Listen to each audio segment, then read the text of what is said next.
वैसे क्वेश्चन मुश्किल नहीं है, लेकिन क्वेश्चन को सॉल्व करने के लिए जो लिखना पड़ेगा वो मैटर बहुत सारा होगा, लेकिन मैंने उसका भी सोल्यूशन निकाल लिया है। जब मैं क्वेश्चन करूंगा तो मेरी बात आपको क्लियर हो जाएगी। पहले मैं क्वेश्चन पढ़ देता हूँ। सपोज एस जो है उन सारे ऑर्डर्ड पेयर्स अल्फा बीटा का सेट है जिनमें कि अल्फा और बीटा दोनों की वैल्यू पाई और 2 पाई के अंदर लाई करती है, और अल्फा की वैल्यूज ऐसी हैं जिसके लिए ये प्योरली इमेजिनरी है, और बीटा की वैल्यूज ऐसी हैं जिनके लिए प्योरली रियल है। और एस को बिलोंग करने वाले हर एक ऑर्डर्ड पेयर अल्फा बीटा के लिए मैं जेड अल्फा बीटा की वैल्यू यहां से निकाल लेता हूं। तो एस को बिलोंग करने वाले हर एक ऑर्डर्ड पेयर अल्फा बीटा के लिए I get the value of Z alpha beta, और इसका मतलब है कि जेड अल्फा बीटा की हर एक वैल्यू के लिए इसकी वैल्यू कुछ ना कुछ आएगी, और इसका मतलब हो गया हमको इन सारी वैल्यूज को फिर ऐड करना है। तो सबसे पहले मैं अल्फा की वैल्यू निकालता हूं। जैसे कि ये कहा गया है कि अल्फा की वैल्यू ऐसी है कि ये प्योरली इमेजिनरी है, तो पहले मैं इसको सिंप्लीफाई करता हूं और इसके इमेजिनरी पार्ट को जीरो पुट करूंगा। लेकिन बार बार मेरे को ये साइन अल्फा लिखना पड़ेगा, इसको अवॉइड करने के लिए थोड़ी देर के लिए मैं केवल एस लिखूंगा। तो ये बन जाएगा 1 minus S I upon 1 plus 2si, जो कि ये प्योरली इमेजिनरी है, तो इसका रियल पार्ट जीरो होना चाहिए। तो इसका रियल पार्ट निकालने के लिए मैं इसके कंजुगेट से मल्टीप्लाई डिवाइड कर देता हूं। आई will get 1 minus 2si upon 1 minus 2si, और अब मैं इसका रियल पार्ट निकाल के उसको जीरो पुट कर दूंगा, और इसका रियल पार्ट होगा ये कि अपॉन में आ जाएगा 1 प्लस 4s स्क्वायर, और न्यूमरेटर में आएगा 1 माइनस 2s स्क्वायर। आगे इमेजिनरी पार्ट से मेरे को मतलब नहीं है। अब इस रियल पार्ट को मैं जीरो पुट कर देता हूं, तो I will get 1 minus 2s square upon 1 plus 4s square equal 0, that is I will get s square equal to 1/2। लेकिन क्योंकि क्वेश्चन में दे रखा है कि अल्फा की वैल्यू पाई और 2 पाई के अंदर लाई करती है, इसलिए from here I will write s is equal to minus 1/√2. That is the value of s will be pi plus pi of 4, that is 5 pi of 4, and 2 pi minus pi of 4, that is 7 pi of 4. तो इस तरह से मेरे को alpha की दो values मिल गई। अब मैं बीटा की ऐसी वैल्यू निकालूंगा ताकि ये प्योरली रियल हो जाए। तो इसके लिए मैं इसका इमेजिनरी पार्ट निकालूंगा और उसको जीरो पुट कर दूंगा, और क्योंकि मैं बार बार कॉस बीटा लिखना अवॉइड करना चाहता हूं, इसलिए मैं कॉस बीटा की जगह केवल सी लिखूंगा। तो I will get 1 plus C I upon 1 minus 2ci, और इसको मैं डिनोमिनेटर के कंजुगेट से मल्टीप्लाई डिवाइड कर देता हूं। तो I get 1 plus 2ci upon 1 plus 2ci, और क्योंकि ये प्योरली रियल दे रखा है इसलिए इसके इमेजिनरी पार्ट को मैं जीरो पुट करूंगा, दैट इज इसके इमेजिनरी पार्ट को जीरो पुट करूंगा, और इसका इमेजिनरी पार्ट होगा equal to 3c upon 1 plus 4c square into iota होगा, लेकिन इमेजिनरी पार्ट केवल ये होगा, और अब मैं इमेजिनरी पार्ट को जीरो पुट करूंगा, that is I will get 3c equal 0, that is cos beta equal 0, that is beta equal to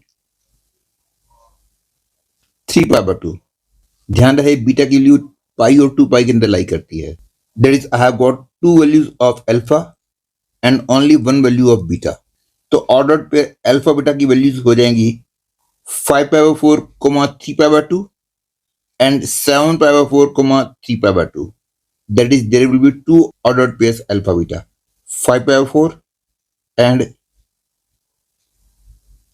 3 pi/2, and second will be 7 pi/4,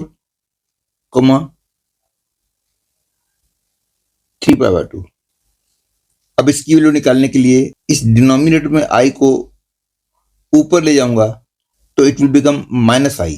Hence, this expression will become I into z alpha beta minus 1 upon z bar alpha beta। क्योंकि i ऊपर गया तो -i बन गया, और फिर मैंने i common ले लिया, तो I have got this thing. अब मैं आगे केवल इसको सिंप्लीफाई करूंगा और आखिर में i से मल्टीप्लाई कर दूंगा। And now using this for the ordered pair alpha beta equal to 5 pi/4, 3 pi/2, the value of z alpha beta will be sine 2 alpha, that is 5 pi by 2, plus I cos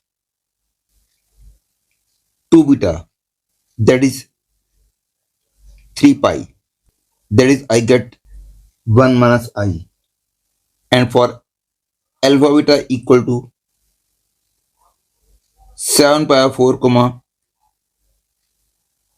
3 pi by 2, the value of z alpha beta will be, again using this, sine 7 pi by 2 plus I cos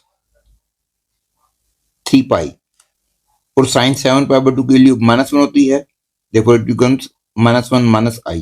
और अब मैं z alpha beta की इस value को और इस value को एक एक करके इसमें पुट करता हूं और दोनों वैल्यूज को ऐड कर देता हूं बिकॉज ऑफ दिस सिग्मा, और आखिर में रिजल्ट को I से मल्टीप्लाई कर दूंगा।